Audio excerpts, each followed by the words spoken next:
कोई जब तुम्हारा हृदय तोड़ दे, तड़पता हुआ जब कोई छोड़ दे, तब तुम मेरे पास आना प्रिय। मेरा दर खुला है, खुला ही रहेगा तुम्हारे लिए।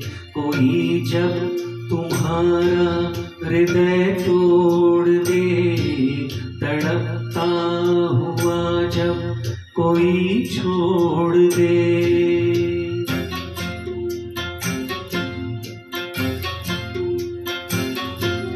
अभी तुमको मेरी जरूरत नहीं, बहुत चाहने वाले मिल जाएंगे।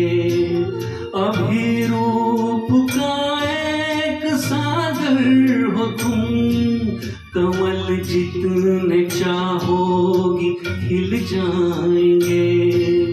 दर्पण तुम्हें जब डराने लगे, जवानी भी दामन छुड़ाने लगे, तब तुम मेरे पास आना प्रिय।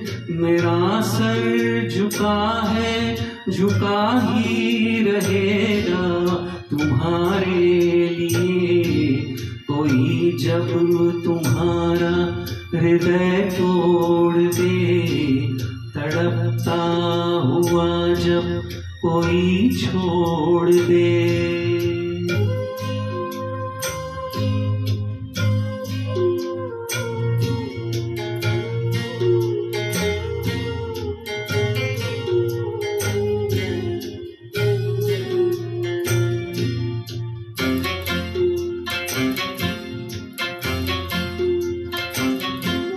कोई शर्त होती नहीं प्यार में, मगर प्यार शर्तों पे तुमने किया। नजर में सितारे जो चमके जरा, बुझाने लगी आरती का दिया। जब अपनी नजर में ही गिरने लगो, अंधेरों में अपने ही घिरने लगो, तब तुम मेरे पास आना प्रिय। ये दीपक जला है, जला ही रहेगा तुम्हारे लिए। कोई जब तुम्हारा हृदय तोड़ दे, तड़पता हुआ जब कोई छोड़ दे।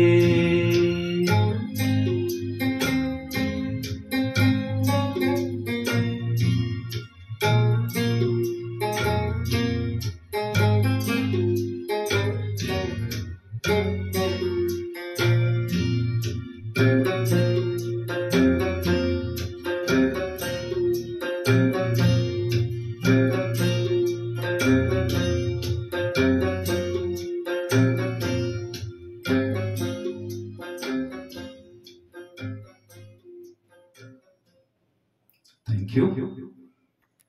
सभी को मेरा नमस्ते, हेलो और आदाब अर्ज करता हूँ।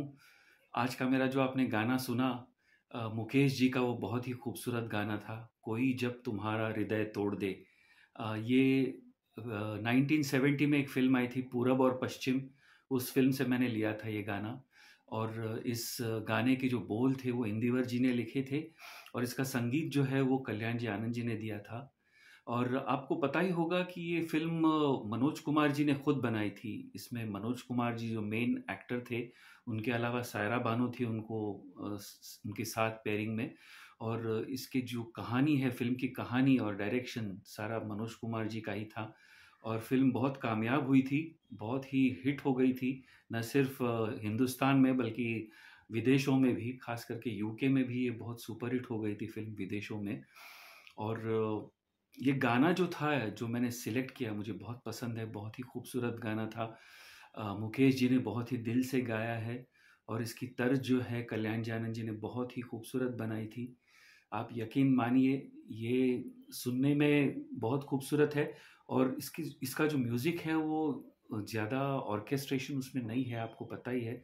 बहुत सिंपल म्यूज़िक है, लेकिन बहुत ही दिल को छू लेने वाला गाना था ये। आप सभी को ये ऐसा लगता होगा, ऐसे मैं सोचता हूँ।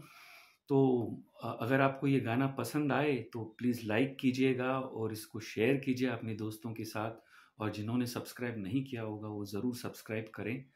आज मैं सोच रहा हूँ ज़्यादातर मनोज कुमार जी के बारे में कुछ बातें करूँ, इस फिल्म के बारे में और उनकी करियर के बारे में, और पूरब और पश्चिम के जो बाकी गाने थे उनके बारे में थोड़ा सा आपको बताऊंगा, मैं ऐसे सोच रहा हूँ। तो इसी फिल्म में और कुछ 4-5 बहुत ही अच्छे गाने थे जो बहुत मशहूर हुए थे। एक तो महेंद्र कपूर जी का एक गाना था। वैसे मैं ये बताऊं आपको, पूरब और पश्चिम जो है वो एक पेट्रियोटिक बेस्ड थीम था इस फिल्म का। बहुत ही दिल का, मतलब जो देश के प्रति जो प्रेम होता है वो जज्बा इसमें दिखाया था। और जैसे कि आप सभी जानते हैं, मनोज कुमार जी इसके लिए बहुत मशहूर हुए थे। उनके बारे में भी मैं ये बातें बाद में करूँगा। एक 3-4 साल पहले उनकी 1-2 फिल्में आई थी जिससे वो भारत के नाम से मशहूर होने लगे, मनोज कुमार जी। तो हर फिल्म में उनका नाम भारत रखा करते थे वो, और पेट्रियोटिक बेस्ड फिल्में जो खुद बनाते थे उसमें वो बहुत ही सक्सेसफुल हो गए थे। तो इस फिल्म में पूरब और पश्चिम में अगर मैं आपको बाकी गानों के बारे में बताऊं तो उसमें एक महेंद्र कपूर जी का जो गाना था वो दुल्हन चली ओ पहन चली 3 रंग की चोली, ये एक गाना था, बहुत फेमस हुआ था। उसके अलावा और एक महेंद्र कपूर जी का गाना बहुत ही मशहूर हुआ था, है प्रीत जहाँ की रीत सदा, मैं गीत वहाँ के गाता हूँ। ये आपने सभी लोगों ने सुना होगा। है प्रीत जहाँ की रीत सदा, है प्रीत जहाँ की रीत सदा, मैं गीत वहाँ के गाता हूँ। भारत का रहने वाला हूँ, भारत की बात सुनाता हूँ। बहुत मशहूर हुआ था ये गाना। तीसरा एक डिवोशनल सॉन्ग था। ये महेंद्र कपूर जी ने ही गाया था, और उनके अलावा ब्रिज भूषण करके एक सिंगर थे, उन्होंने ये गाया था। ये भी बहुत खूबसूरत भक्ति गीत था। ओम जय जगदीश हरे, स्वामी जय जगदीश हरे, ये तो ट्रेडिशनल एक भजन है। उसको कल्याण जी आनंद जी ने अपने हिसाब से उसको धुन उसकी बांधी थी, और ये गाना भी इसमें था, मशहूर हुआ था ये। चौथा भी एक डिवोशनल सॉन्ग था। ये इसकी जो लिरिक्स है वो तो ऑल टाइम फेमस है, कॉमन भजन है ये, और इसे भी महेंद्र कपूर जी ने गाया था, साथ में मनहर जी उनके साथ थे, मनहर उदास। और कल्याण जी आनंद जी ने इसका जो संगीत रचा था बहुत खूबसूरत रचा था। ये कौन सा गाना था ये डिवोशनल सॉन्ग, रघुपति राघव राजा राम, पतित पावन सीताराम। इसे एक अलग अपना अंदाज दिया था गाने में कल्याण जी आनंद जी ने, और महेंद्र कपूर और मनहर जी ने गाया था इसे। और एक गाना जो था बहुत ही खूबसूरत गाना, लता जी ने गाया था। लता जी के साथ महेंद्र कपूर और मनहर उदास, ये तीनों ने ये मिलकर ये बहुत ही खूबसूरत गाना गाया था। ये कौन सा था ये गाना? पुरवा सुहानी आई रे पुरवा, ऋतुओं की रानी आई रे पुरवा। बहुत ही खूबसूरत नगमा था ये। कैसे था ये? पुरवा सुहानी आई रे पुरवा, ऋतुओं की रानी आई रे पुरवा। ऐसा था। बहुत ही अच्छा गाना था ये, खूबसूरत गाना था। तो फिल्म कामयाब हो गई, बहुत ही इस्टेब्लिश हो गए मनोज कुमार। लेकिन इसके पहले एक फिल्म आई थी उनकी, सबसे पहले जो उनकी डायरेक्टोरियल डेब्यू थी, वो फिल्म 1967 में आई थी, उपकार। वो तो एक बहुत ही कोलोसल सुपर हिट मूवी थी। इसके बारे में मैं थोड़ी देर में बात करूंगा। पहले मनोज कुमार जी के करियर के बारे में थोड़ा सा बात करते हैं, आपको पीछे लेके जाता हूँ। उन्होंने 1957 में अपना करियर शुरू किया एज हीरो, और उनका ओरिजिनली नाम मनोज कुमार नहीं था, उनका ओरिजिनली नाम था हरि कृष्ण गोस्वामी। जी हाँ, हरिकृष्ण गोस्वामी नाम था उनका। और वो जब भी छोटे थे, यानी कि एक टीनेजर थे, तो दिलीप कुमार जी की फ़िल्मों से बहुत प्रभावित हुए थे वो। दिलीप कुमार की एक्टिंग उनको बहुत पसंद थी, उनकी फ़िल्में देखकर वो बहुत प्रभावित हुए थे। यहाँ तक कि जब वो 12-13 साल के थे, तो दिलीप कुमार की एक फ़िल्म आई थी शबनम, 1949 में एक फ़िल्म आई थी दिलीप कुमार और कामिनी कौशल जी की। उस फ़िल्म में, दिलीप कुमार की उस फ़िल्म में हीरो का नाम मनोज रहता है। तो वो फ़िल्म देखने के बाद उनको इतना अच्छा लगा वो उनका एक्टिंग और वो नाम, उन्होंने सोच लिया कि जब वो, उनको एक्टिंग का शौक तो था ही मनोज कुमार जी को, तो उन्होंने सोच लिया जब फ़िल्मों में आए तो उन्होंने सोचा कि मैं अपना नाम मनोज रखूँगा, और साथ में कुमार तो जोड़ ही दिया, क्योंकि उन दिनों आपको पता है 1950-60 के दशक में और 40 के दशक में ये हीरोज़ जो है ज़्यादातर जो फ़िल्मों में आते थे, मेल हीरोज़ अपना नाम बदल के आगे कुमार लगने लगाते थे, ऐसी एक प्रथा थी। अशोक कुमार जी ने इसको शुरू किया था शायद, अशोक कुमार। उसके बाद दिलीप कुमार ने अपना नाम बदल के, मतलब दिलीप कुमार रखा, यूसुफ खान नाम बदल के, फिर राजकुमार, ऐसे ही मनोज कुमार, फिर राजेंद्र कुमार, ऐसे कई सारे हीरोज़ जो आए उन्होंने अपना नाम, ओरिजिनल नाम बदल के फ़िल्मों के लिए ऐसे नाम बदल दिए। ऐसे ही मनोज कुमार ने अपना नाम ये रखा। तो ख़ैर 1957 में वो एज़ हीरो करके आए फ़िल्मों में, और उनको ज़्यादा कामयाबी मिली नहीं। 5-6 फ़िल्मों में उन्होंने रोल किए एज़ हीरो। 5 साल तक उनको कोई ख़ास कामयाबी मिली नहीं, 57 से लेकर 62 तक। 1962 में एक उनकी फ़िल्म आई, हरियाली और रास्ता, माला सिन्हा के साथ आई थी, ऑपोज़िट माला सिन्हा। ये बहुत ही मशहूर हो गई फ़िल्म, सक्सेसफुल हो गई, उसके गाने भी बहुत मशहूर हो गए। तो इस फ़िल्म ने उनको थोड़ा-सा इस्टैब्लिश कर दिया एज़ अ हीरो हिंदी फ़िल्मों में, हरियाली और रास्ता। और वो म्यूज़िकल भी हिट थी और कमर्शियल हिट भी थी। उसके बाद 1-2 साल में उनकी कुछ अच्छी फ़िल्में आई, वो मॉडरेटली सक्सेसफुल थी। एक तो फ़िल्म का नाम था शादी, 1962 में आई थी। फिर डॉक्टर विद्या नाम की एक फ़िल्म आई थी, 62 में ही आई थी। फिर गृहस्थी करके एक फ़िल्म आई थी 1963 में। ये एवरेज बिज़नेस किया उन्होंने, बहुत मतलब बहुत ज़्यादा सक्सेसफुल नहीं हुए, लेकिन धीरे-धीरे वो इस्टैब्लिश होते गए मनोज कुमार जी फ़िल्मडम में। 1964 में एक फ़िल्म आई थी मनोज कुमार जी की, वो राज खोसला की फ़िल्म थी, वो कौन थी? और ये फ़िल्म ने इतना अच्छा बिज़नेस किया, बहुत ही सुपर हिट हो गई ये फ़िल्म। मनोज कुमार जी के साथ साधना थी इसमें, एक सस्पेंस मूवी थी, म्यूज़िकल हिट हो गई, मदन मोहन जी का संगीत था उसमें, हर गाना उसमें खूबसूरत था। तो वो कौन थी ने उनको एक बहुत ही अच्छा फुटहोल्ड दिया इंडस्ट्री में, और बहुत ही इस्टैब्लिश करके उनको रख दिया मनोज कुमार जी को। कमर्शियली हिट हो गई, म्यूज़िकली भी हिट हो गई, वो कौन थी।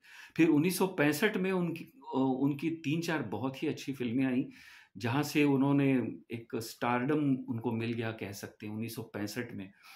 1965 में उनकी कौन-सी फ़िल्म आई थी, शहीद नाम की एक फ़िल्म आई थी, बहुत मशहूर हुई थी। एक पैट्रियोटिक थीम था शहीद फ़िल्म का, जिसमें पैट्रियोटिक फ्रीडम फाइटर जो भगत सिंह थे, उनके ऊपर आधारित ये फ़िल्म थी शहीद, जिसमें मनोज कुमार जी भगत सिंह ही बने थे। और इसमें उनका जो एक मनोज कुमार जी का जो एक पैट्रियोटिक एक इमेज बन गया था इस फ़िल्म के बाद, ऐसे टाइप के रोल्स बनाने का। और उसी साल 1965 में एक रोमांटिक फ़िल्म आई थी, हिमालय की गोद में। ये भी माला सिन्हा जी के साथ थी ये फ़िल्म, बहुत मशहूर हो गई, इसके गाने भी बहुत हिट हो गए, फ़िल्म भी बहुत मशहूर हो गई। और उसी साल एक और फ़िल्म आई थी, ये फ़िल्म का नाम था गुमनाम। जी हाँ, गुमनाम फ़िल्म बहुत ही मशहूर हो गई, ये नंदा जी के साथ मनोज कुमार जी की फ़िल्म आई, इसके सारे गाने मशहूर हो गए। और ये जो तीनों फ़िल्में थी वो एक ही साल में आए थे। फिर 1966 में दो बदन फ़िल्म आई थी मनोज कुमार जी की, ये भी राज खोसला की फ़िल्म थी, इसमें आशा पारेख जी थी उनके साथ। और ऐसे करके बहुत इस्टैब्लिश हो गए, बहुत एक के बाद एक हिट फ़िल्में देने लगे। फिर एज़ डायरेक्टर उन्होंने सबसे पहले as a writer, film story writer और डायरेक्टर 1967 में उपकार फ़िल्म बनाई उन्होंने। और इस फिल्म ने उनको इतनी कामयाबी दी, इस फिल्म ने उनको एकदम ही कमाल की शोहरत और कामयाबी दी। खुद उसमें हीरो भी थे, साथ में आशा पारेख जी थी इस फिल्म में, उपकार में। और ये फिल्म ने इतनी कामयाबी हासिल की, कमर्शियली सक्सेसफुल हो गई। उस फिल्म को उस साल के बहुत सारे अवार्ड मिले, फिल्म फेयर के 7 नॉमिनेशन मिले उपकार को। और ये भी मेरे ख्याल में इसका जो मेन बेस था स्टोरी का, वो पेट्रियाटिक ही था, पेट्रियाटिक थीम इस फिल्म का था। तो लोगों को बहुत पसंद आया, ये इसकी स्टोरी बहुत पसंद आई। इसको 7 नॉमिनेशन फिल्म फेयर के मिले और 4 एक्चुअल अवार्ड मिले इसको फिल्म फेयर के। और उसमें बेस्ट फिल्म करके मनोज कुमार को अवार्ड मिला 67 का, बेस्ट सपोर्टिंग एक्टर प्राण जी को मिला, बेस्ट लिरिक्स गुलशन बावरा, और बेस्ट डायरेक्टर मनोज कुमार जी को मिला। और इसमें महेंद्र कपूर जी को एक नेशनल अवार्ड मिला इस फिल्म में, वो गाने के लिए। कौन सा गाना था वो, इस फिल्म के गानों के बारे में मैंने आपको बताया नहीं। उपकार में 2-3 बहुत ही खूबसूरत गाने थे। एक तो महेंद्र कपूर जी का जो गाना था, मेरे देश की धरती सोना उगले उगले हीरे मोती, बहुत मशहूर हुआ था ये गाना, पेट्रियोटिज्म पे था ये गाना। और इस गाने के लिए महेंद्र कपूर जी को नेशनल अवार्ड मिला। दूसरा गाना मन्ना डे जी का बहुत ही टचिंग और खूबसूरत गाना, ये कौन भूल सकता है। ये फिल्म में कैरेक्टर एक्टर प्राण के ऊपर पिक्चराइज किया था। ये गाना कौन सा था, कसमें वादे प्यार वफा सब बातें हैं बातों का क्या। और ये इतना खूबसूरत गाना था। और इस गाने को प्राण जी ने गाया था फिल्म में। और इस फिल्म में मैं आपसे ये बात कहना चाहता हूँ कि उपकार फिल्म जो थी उसमें प्राण जी का जो कैरेक्टर था, उन्होंने, मनोज कुमार जी ने उनको एक बहुत ही अलग रोल दिया, एक पॉजिटिव कैरेक्टर दिया उन्होंने। इसके पहले 15-20 साल से प्राण जो थे वो एक विलन का ही रोल किया करते थे। उनको हर फिल्म जो है वो विलन का रोल मिलता था उनको किसी भी फिल्म में। लेकिन ये पहली फिल्म है जहाँ प्राण जी को उन्होंने एक अच्छे आदमी का रोल दिया फिल्म में, कैरेक्टर का। तीसरा गाना इसी फिल्म का, उपकार का, मुकेश जी का बहुत ही खूबसूरत रोमांटिक गाना, दीवानों से ये मत पूछो दीवानों पे क्या गुजरी है। ये कौन भूल सकता है, बहुत मशहूर हुआ था ये गाना। तो ऐसे करके ये फिल्म ने उनको इतना स्ट्रॉन्ग फुटहोल्ड दिया, उपकार फिल्म ने बहुत ही अच्छी तरह उनको इस्टेब्लिश किया as a director, as an actor, as a story writer. और कई सारे रोल उन्होंने इसमें निभाए थे। फिर पूरब और पश्चिम में भी ऐसे ही हुआ, as a actor, as a director, as a writer, बहुत अच्छी तरह इस्टेब्लिश हो गए।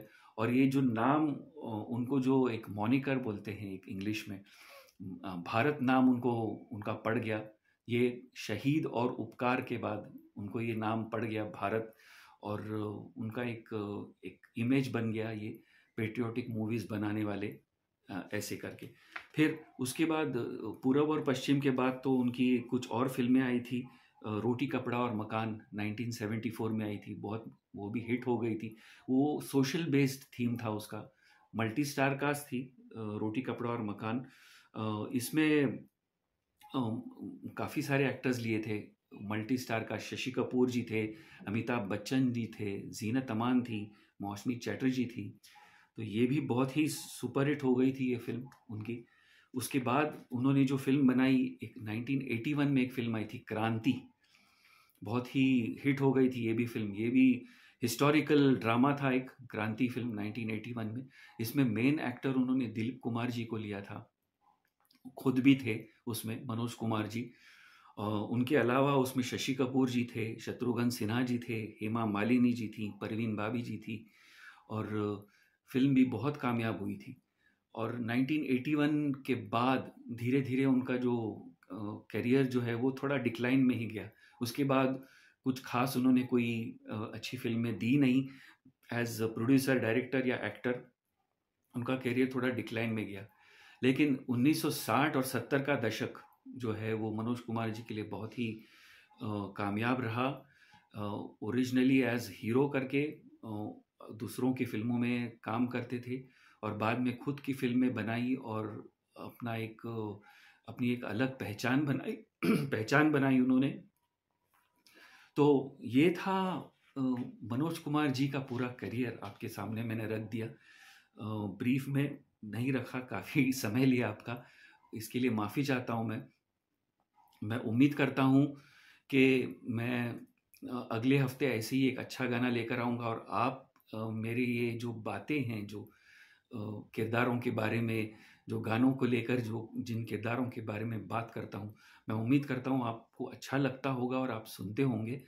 तो अभी के लिए बस इतना ही। आप ट्यून्ड रहिए और गाने सुनते रहिए और नोटिफिकेशंस आपको मिलते रहेंगे अगर आपने सब्सक्राइब किया होगा।